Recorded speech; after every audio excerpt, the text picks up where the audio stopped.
Hello, Football Connect family. Welcome back to another video. This is the Sam, and I'm your host of the Football Connect, and we are back again with another one. We are talking Euro Talk, guys. Another episode, which is episode 15 of Euro Talk, as we continue enjoying the best moments of the Euros and every single thing that is happening on the Euro. So, of course, like you already know, we're in the round of 16. We are now canceling down to the end, looking at the round of 16 and whatever that is going to happen there. And for me, that is to be so exciting, playing, knowing that these are almost the last games that the games are, we're almost reaching to the end of this tournament that has left us with a lot of question memos, a lot of memories, a lot of emotional moments that up to now we will never forget.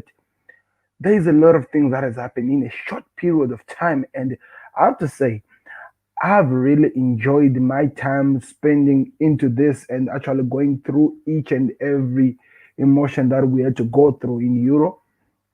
And the worst part is this, or the interesting part about this is this, not the worst part exactly, but the interesting part is this. It does not really come to an end. We continue getting more shockers, getting situations going off the hook, or you can't even put some situation into words. You can't explain how you even put this into words. Like for example, how did the Netherlands got beaten by Czech Republic? Of all people, I thought Netherlands was gonna walk through that thing. You heard me yesterday talking. You heard my confidence. You heard me talking about how much I was trusting that Netherlands had in them something to prove, and they were gonna walk over this Czech Republic team easy, no problems. But I can't put into words how they lost. I can't. I I just can't.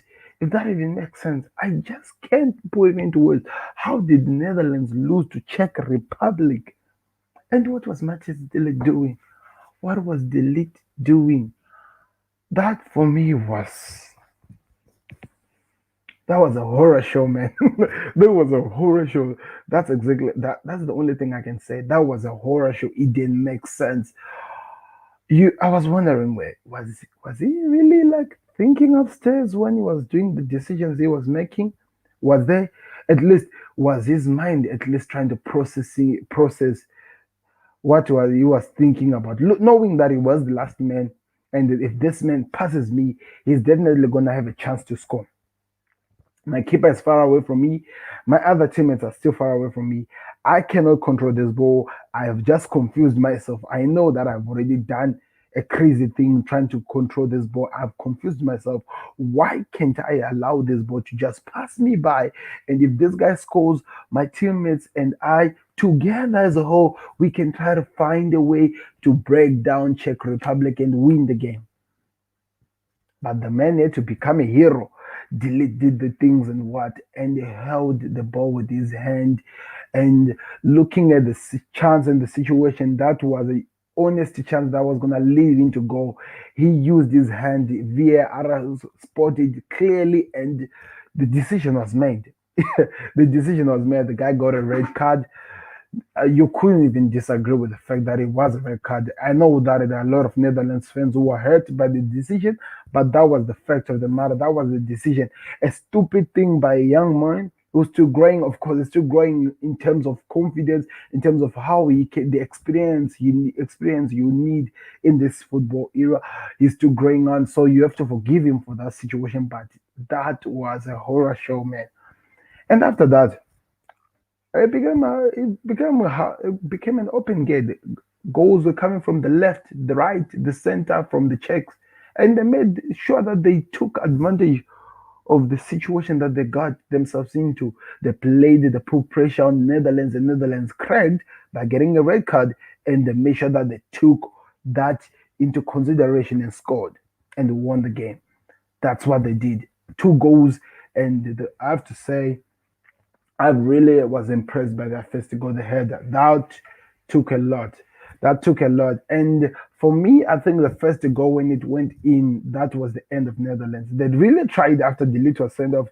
They really tried to push on and to show Czech Republic that they were still there and they were still going to cause problems. But you could see it slowly but surely fading away. That they had not enough in them to do something. but also it was a good game. Trust me, it was definitely a good game, and I was really impressed with some of the individuals that I'm gonna put on the screen here so that we go through them as well together. And you guys tell me what were your thoughts and what you thought about the game. But yeah, delete a moment that a lot of people will remember that. So as you can see, the stats of the game, I believe this is already on the screen. Please be on the screen. Be on the screen. Yes, it's already on the screen. So do me a favor, guys. If you are here with us, join in us in this football in this Euro talk. Do me a favor, click that like button, subscribe to the Football Connect so that you never miss when Sam goes live, because we are always live in talking football.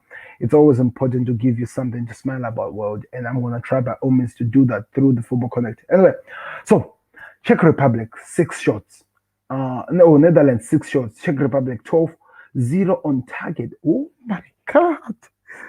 Looking at the stats, that does not even make it.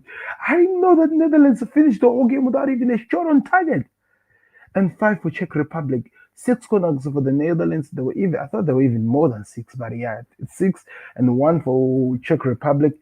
4 offsides for Netherlands and one for Czech Republic. Fouls 14-6. 2 yellow cards for the Netherlands and one for the Czech. One red card for the Netherlands. I think that was the red card that led everything into craziness that we'd see. So, for starters, that was the game. We already talked about that. I had some few individuals who really impressed me by the Netherlands. Uh, Dumfries, for me, in this tournament, he has been a revelation. He has just proven to the whole, not only to a lot of clubs, but to the whole world that if you're going to be looking for players to sign after this tournament, where a lot of players from a lot of places come together and perform so well so that they can get your liking, so that you put them into a bigger team, I believe it would be really fruitful if a team would focus on a player like Dumfries, because the performance that the guy was putting in, man, it was off the hook. You have to put some respect on this guy. He keeps proving to the world that he has something to offer, and he did it at the greatest stage he can ever. He knows how, and it was amazing to watch. I was really impressed. I don't want to lie to you. I was really impressed, and it's really hard for you as a player to impress me. But as well, I'm a football fan, so of course I'm impressed easily. But I was impressed by the performance of Dumfries. It took a lot from him. He gave it its all. He was the guy who was willing to sacrifice himself for the team, score for the team when they needed some inspiration, do whatever it takes. Also, of course, because of some experienced players around him, the likes of Memphis Depay, Frankie De Jong, Jorginho Ronaldo, all those ones were playing what they can do to try to make this game go well. But now what? The Euros are over for the Netherlands. Euro 2020 has come to an end, and Czech Republic go to the next stage, which of course are what are the quarterfinals. Yes, they go to the quarterfinals before semifinals and finals. So yeah, they are in the four quarterfinals. Oh, some crazy situation that happened here. Trust me, I love this young kid, Daniel Mallet, and I'm 100% sure he's gonna be an amazing star revelation to the world of football. And there's nothing that I can say bad about the kid, but what the fuck was the coach of Netherlands doing, putting a player like him into that game? Putting a player who's still in his developing stages. I know he's a good kid. I know he's a good player, but you're playing the quarterfinals. It doesn't matter a team that you're playing with. They made it there. It means that they are good enough. Among all the teams that they played, they made it there. It means that they're good enough. What were you doing putting Marlon in a team where you needed somebody with experience like the guy who has been playing before Marlon even came into the picture? I didn't get that. It didn't make sense to me. And I feel like if I said this, it'll be an understatement. But Netherlands are also the reason why they lost this final. They played themselves into this. They made themselves put themselves under this pressure, and they broke under it. Secondly, why is that Netherlands were not taking chances? Why is that they were creating chance after chance after chance, but not converting them? Look, now that I'm looking at the stats, I'm actually confused that they never had a shot on target. But at the same time, I'm not surprised. I'm confused but not surprised, because This was a good team. They were playing so well, but they couldn't even at least hit a small pass to the goalkeeper of the other team to show that you are trying, but it's not enough. They could not even do that, the mighty Netherlands. And for me, I'm wondering who to blame because that group of players, that group of stars, who, for me, I feel like if they're in good management, they can do more than what they've just done here. If they're the good manager, somebody who's gonna maintain them and actually help them to produce the best out of themselves, they will do better. Because what I saw today, I'm still working so hard to try to get it out of my head. That's the only thing I can say. Working so goddamn hard to get that idea out of my head, the performance like that out of my crazy head. Because that was not the Netherlands. First half, they played so well. Second half, I don't even remember if I saw them touching a ball. I don't. I don't even remember. That was embarrassment. And surprisingly, but effect, I have to say Czech Republic deserved to go to the next round. Do you know how crazy that is? That I have to come here on live stream and say that Czech Republic versus Netherlands were 100% the best favorite team to go to the next round. That tells you to what level Netherlands were at, to what level they were performing so horribly, so bad. It tells you to what level. And also the situation of the guys touching balls and stuff like that also just played a part, but it tells you to what level these guys were so down. But anyway, they made it to the round of 16. They can always move on and try again. Yeah, that's the only thing I can believe. I'm somebody who believes that those are a group of young players. They still have enough in themselves to come back later on in the next stage or in the next big tournament and try again later. That's the only thing I can say. Okay, before we go anywhere far, we need to look as well as the Czech Republic. I have some players who, for me, have really impressed me this thing. And for starters, it has to be who is it? Patrick Patrick Snitch, the striker number 10.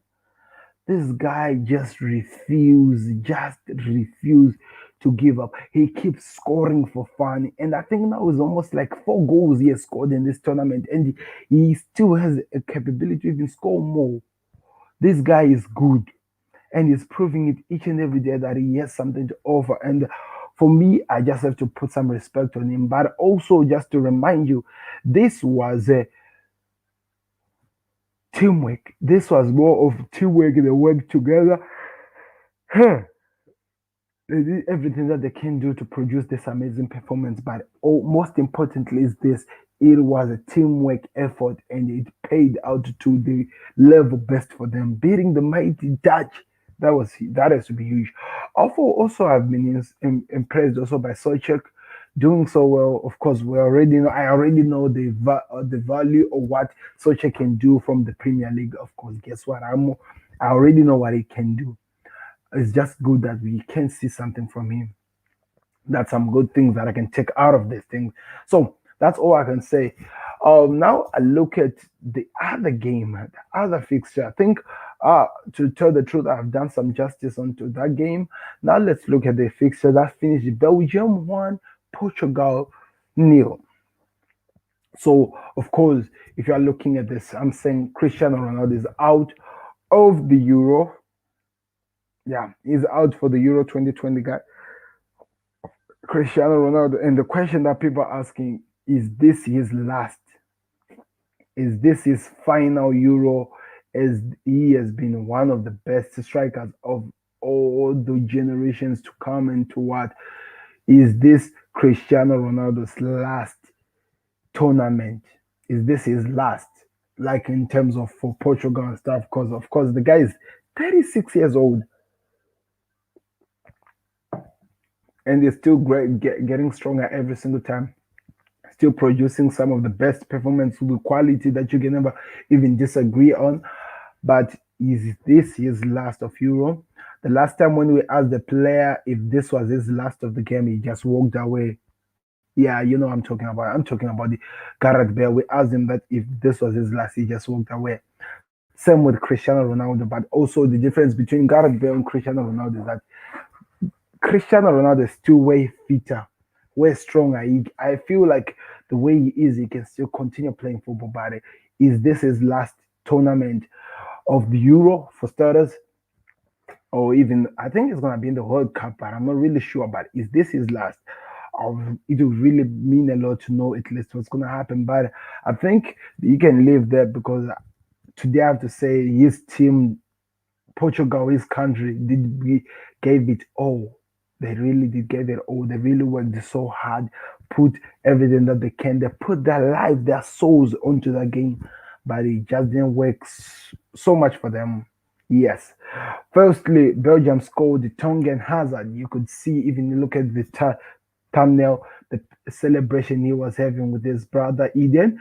It was a well-deserved goal. But also there are a lot of things that happened also that led into the end of this game, and which people need to look at a little bit in a way. But anyway, we'll talk about that part in a moment. But firstly, let's talk about the stats. 6 shots by Belgium, one on target, which was the goal. 23 shots by Portugal, four were on target. 4 out of 23. I feel like that is a bad number, man. I think I need to drink a little bit of water. Something has been on here. Anyway, I think I'll be okay. I think that is a bad number, man. 23, 4 out of 23. They had 3 corner kicks. Belgium never even managed to have a corner kick because they were not even playing a game here. Offside 3-1, fouls 14-9, and the yellow cards 2-3. That was the whole game in a nutshell. Tongan Hazard, of course, being the main man, the guy who inspired Belgium to be in the next stage. What a performance. I was really impressed by what this young kid is doing, especially in front of his brothers and also a lot of teammates. He's proving to the world that he has something to offer, and he will definitely get the chance to actually prove to the world what exactly is he offering. But tell the truth, this has been an amazing performance, something that has been well deserved to watch. I think I'm really proud to see everything that the Portuguese did, like of Diego Jota, trying by all means. They hit the post, they kicked some chances, the shot that they kicked and did not go where they wanted it to go. I think to tell the truth, they did everything that they can. If you have a problem, that's when you'll be saying whatever you want to say. But I think they did everything that they can do. It was amazing to watch, and I was really impressed. Let's see where we go from this. But as for now, Netherlands and Portugal are out of the Euro 2020. But that, as said as it is, we don't stop here. We continue still looking forward because there's a lot that is still yet to happen in the Euro 2020. Now, of course, we have already talked about the games. Let me hear your thoughts in the comment section. Do you agree with my assessment, my stats, and whatever that I think? I cannot really say a lot about the Portugal game because it was all Portugal the whole second half. But first half, Belgium were attacking until the goal, and things just turned around. So it was all of them just waiting behind the ball and allowing Portugal with the ball, but they could not really do enough to at least get something out of the ball that they had in their legs. So yeah, that is the situation where I say I cannot really say a lot of things about this game, but actually do you guys a favor by moving on to what's gonna be happening tomorrow. The fixtures don't stop here, they continue. Or to my time, it should be today. Croatia versus Spain, France versus Switzerland. I'm not gonna be judging any team or saying anything about other teams. Things can definitely do change. I've seen it firsthand, but I have to say this: Croatia versus Spain. This is an interesting game because Spain has not been at their best. Croatia as well, questionable. They're not really performing so well unless there is something that happens. But this is gonna be a good fixture. I believe the likes of Luka Modric are gonna be so important, especially that we heard that even Perisic will be out because he tested positive for COVID-19. It's gonna require some of the players who have not been doing so well to actually step it up a bit, so that they produce the performance that they do deserve. But I feel like because it's a team of youngsters. Spain has what it takes to win this fixture, but also we need to remember that it's been a long time since they've passed this stage of round of 16. So it can be interesting, or it can be in their mind, and to play a great deal to get them losing focus or attention, if that even makes sense. But anyway, I'm really excited to see what happens between Croatia, the mighty Croatians, and the Spaniards. Also, we've got France playing against Switzerland. That is also another game. I think we can all agree. I love you so much, Shakira, and of course, I was impressed by the likes of Mbolo and all those guys who are there. But let's do ourselves justice and a favor and just announce that France are going to beat Switzerland. So Switzerland, according to me, before the game is even played, I'm saying that you guys, thank you very much for being here. Walk in peace. That's the only thing I can say. Walk in peace. I cannot say more than that. That's how I'm seeing it. So my predictions, I'm seeing Spain winning by 2-1 against Croatia, and I see France beating Switzerland by 3-0, and Kylian Mbappe is gonna score there. I don't know. I want to hear your predictions. I want to hear your thoughts in the comment section. But this has been amazing, guys. Talking football, analyzing every single thing that has been happening. Let me know in the comment section what you're expecting to see and what will really happen as we go on with these fixtures. But as for today, I am really, really excited. Nice mouth-watering fixture we had today, and we saw a lot. Let's see where we go from here. But for me here and the Football Connect and the rest of the world, thank you very much for watching. We will definitely meet again very, very soon as we wait to see what happens between the other teams that are going to be playing together. Which other team is that? Oh, I've just got an epiphany. Yeah, France. That's the only thing I can say. France. Beats the goalkeeper. You're just lost for words. He is just brilliant. Georgie Best, Diego Maradona.